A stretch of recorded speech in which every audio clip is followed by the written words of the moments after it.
What's going on, guys? My name is Victor, and today we are going to do a tutorial in After Effects on how you can replicate the wheel spinning effect seen in Mick Jenkins's Carefree music video.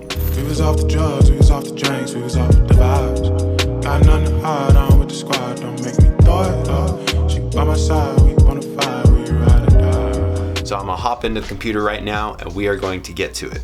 Alright, so the first thing you're going to do is drag and drop your footage into After Effects and create a new composition. Now the footage that I used was of my car. I just went outside and I filmed my car and walked backwards. I didn't use a gimbal or any stabilizer, and this whole effect would be way easier if you just locked off your camera onto a tripod, because that way you wouldn't have to do any tracking.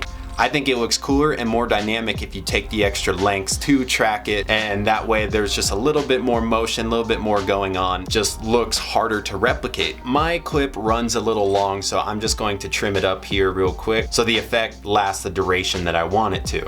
Alright, so we've got a couple second clip here, and now we're just going to duplicate it twice by clicking Command D twice.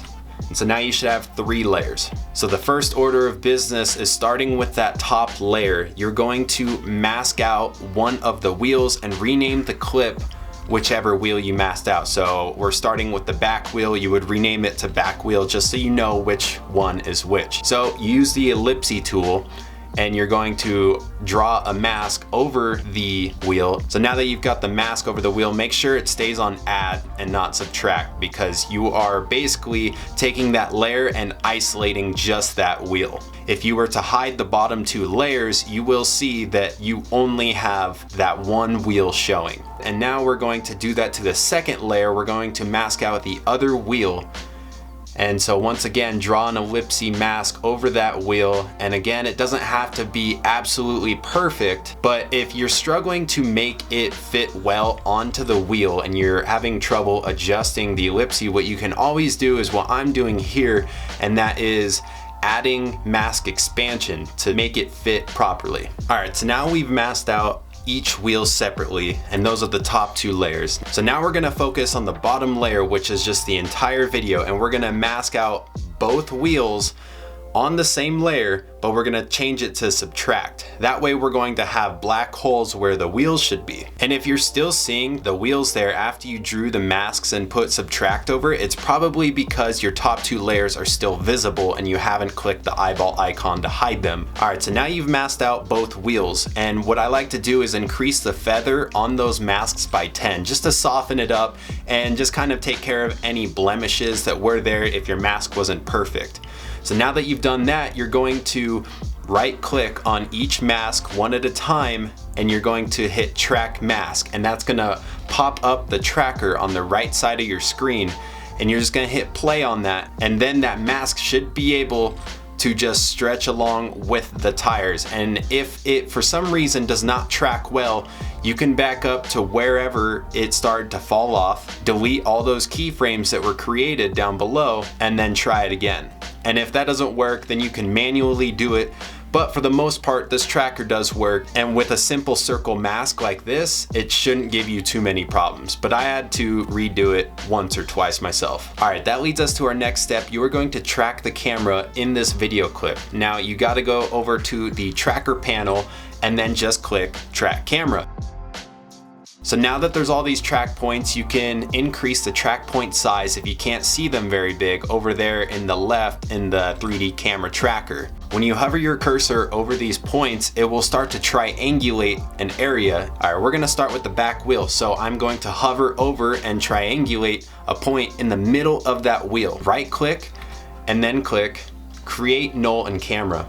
That basically just create a layer with all that tracking information onto it. So what we're going to do is link the 2 masked out wheels to different tracking information. So I created my knoll and camera, and now I'm going to take my layer that is the back wheel and trim it down to 1 frame. And then you're gonna go to layer, time, freeze frame. Basically, you just froze that frame. So now if you drag it out and extend it, it's just going to be that frame the entire time. So pretty much a picture. So a picture of what you already masked out. So extend that clip back up to the full duration of the clip. And now you're going to make that layer 3D by clicking that little cube emblem and then we're going to link it to the track knoll using the pick whip. So if you play it back, your masked wheel should now be tracked onto the car. And if you're lucky, it'll be perfect, but odds are you're going to have to go in there and add some more keyframe animations to make sure it's perfect. So let's go ahead and play that back now.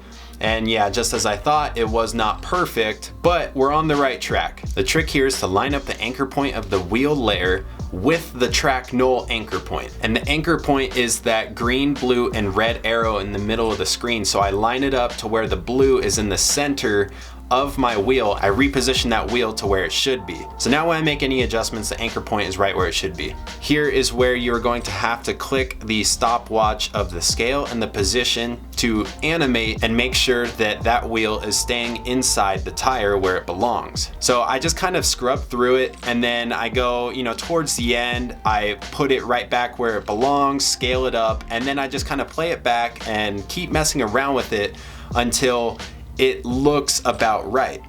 You basically just have to keep playing around with it until you're happy with the look. And keep in mind that this wheel is going to be rotating eventually, so if it doesn't look perfect to you, you're going to have the rotation and motion blur going on that will kind of mask that out, and then figure in your lighting and your color grade. If it's not perfect, you could very well hide the blemishes by the time it's all done, and then you'll put smoke on the back of the car as well.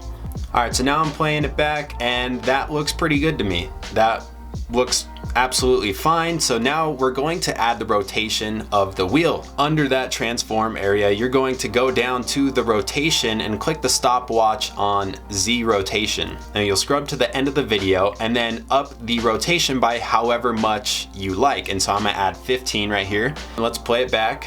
Okay, that's already looking pretty good. But to add that extra oomph, the motion blur, to really make it look real, you're going to click on the motion blur. And so we'll click that on, and then wow, yeah, already looks way better. You're going to copy those steps that we just did on that second wheel, and then you should have an effect that you are happy with. And so now what we're going to do is export this footage and then bring it into Adobe Premiere, and then we'll add the finishing touches of the smoke, and then we'll be all ready to go. I'm gonna take one of these fog clips, I'm gonna lay it into Adobe Premiere, and if it doesn't look right to you, if it doesn't look natural, you can mask out a path so the fog or smoke coming off of the tires is a little smaller and a little more natural. And here is the final clip after the color grade.